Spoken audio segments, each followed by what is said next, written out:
IELTS TOEFL Duolingo ఏది easy అక్క రాయడానికి?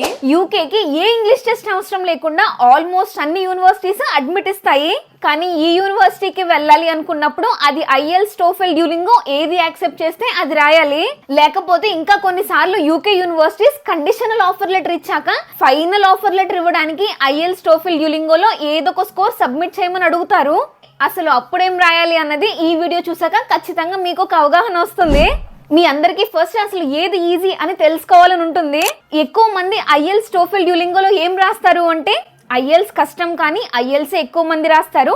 తర్వాత టోఫెల్, తర్వాత డ్యూలింగో కోవిడ్ తర్వాత ఎక్కువ మంది రాయడం మొదలు పెట్టారు. స్పీకింగ్ టెస్ట్ లో కూడా ఫస్ట్ డ్యూలింగో చాలా ఈజీ, నెక్స్ట్ ఐఎల్స్ టోఫెల్ కొంచెం ఈజీ, తర్వాత మళ్ళీ ఐఎల్స్ కొంచెం కష్టం అనమాట.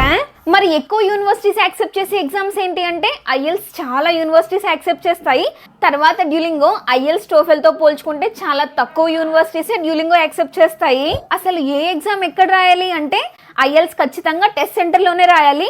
టోఫెల్ టెస్ట్ సెంటర్ లో కానీ ఇంట్లో కానీ రాయొచ్చు. డ్యూలింగోకి అసలు టెస్ట్ సెంటర్సే లేవు. మీ దగ్గర బాగా వర్క్ చేసే కంప్యూటర్ ఉంటే అక్కడి నుంచి మీరు ఈ టెస్ట్ తీసుకోవచ్చు.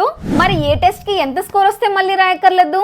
ఐఎల్ స్కోర్ ని బ్యాండ్స్ అంటారు. 9 బ్యాండ్స్ కి 6 to 6.5 రావాలి. ప్రతి సెక్షన్ లో 5.5 కావాలి అంటారు ఇంకొన్ని యూనివర్సిటీస్.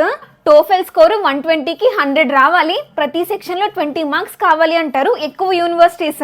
డ్యూలింగో 160కి 120 రావాలి. ప్రతి సెక్షన్ కి ఇన్ని మార్క్స్ అని ఏముండదు. మరి ఏది ఎక్కువ టైం పడుతుంది అంటే ఆర్డర్ చూద్దాం. ఐఎల్స్ 2 hours and 45 minutes ఉంటుంది. టోఫెల్ 2 hours ఉంటుంది. డ్యూలింగో 1 hour ఉంటుంది. యూకే యూఎస్ ఆస్ట్రేలియాలో చదవాలనుకుంటే కాల్ చేయండి, లేదా బయోలో ఉన్న గూగుల్ ఫామ్ ఫిల్ చేయండి. ఖచ్చితంగా ఈ రోజు మీరు తీసుకున్న బెస్ట్ డిసిషన్ అవుతుంది. 2 వారాల్లో ఇది మీరే మాకు చెప్తారు, కొంచెం కూడా రిగ్రెట్ అవ్వరు.